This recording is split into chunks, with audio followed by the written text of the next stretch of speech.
Lee. Is the state ready?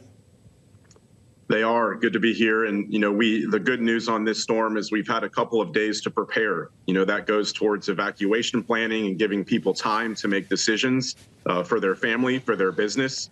Florida is no stranger to these types of events, but it's been a long time since this part of the state faced a storm like this, faced a direct landfall everywhere from the Tampa Bay area down south, even towards Lee and Collier. So a dangerous storm. The window is really closed at this point to find that safe space if you're in that direct landfall area. And it's going to, over the next 12 or 24 hours, we'll see those worst impacts along the west coast of Florida and then farther inland and even on the east coast.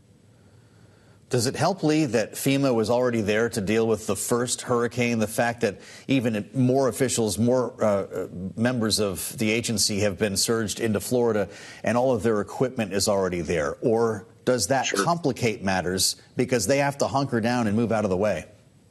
Yeah, I think it's a positive. It's been a busy 2 weeks in our business from Helene in Florida, Helene in North Carolina, and now Milton, of course, making those impacts in Florida. So I think at all levels of government, this is what we do in our business.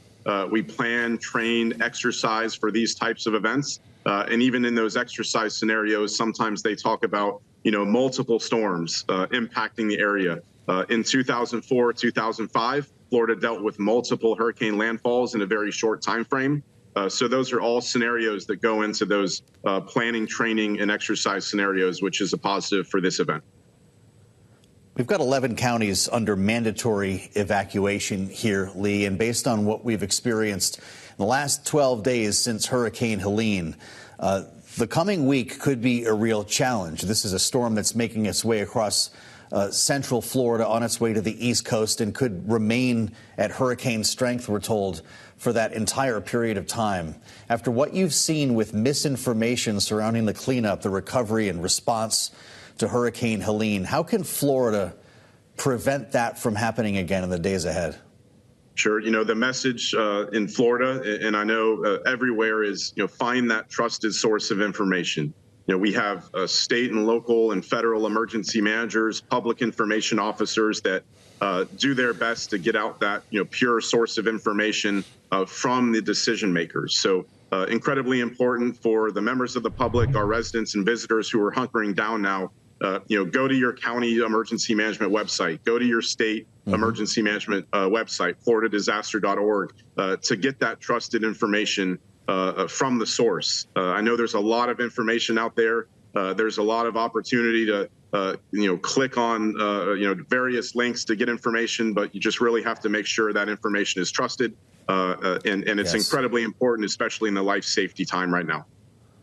Well, it is incredibly important here. We've had several lawmakers describe to us, Lee, the black swan scenario that they had been presented with by emergency management officials in Florida. It would be a Cat 5 storm that slams directly into Tampa.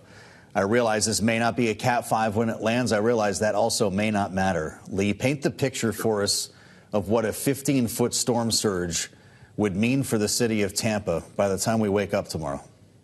Yeah, I think, like I said, it's been a long time since this area has even been under threat of a direct landfall here. The west coast of Florida is incredibly shallow, and that just goes towards a significant storm surge risk. We saw that in Hurricane Ian. We see that in the Big Bend multiple times over the last few years.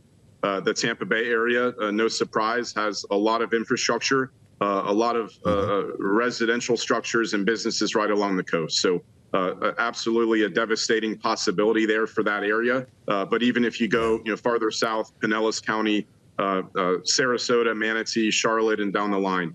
So absolutely a risk there. And that's what we're going to see, I believe, over the next couple of days.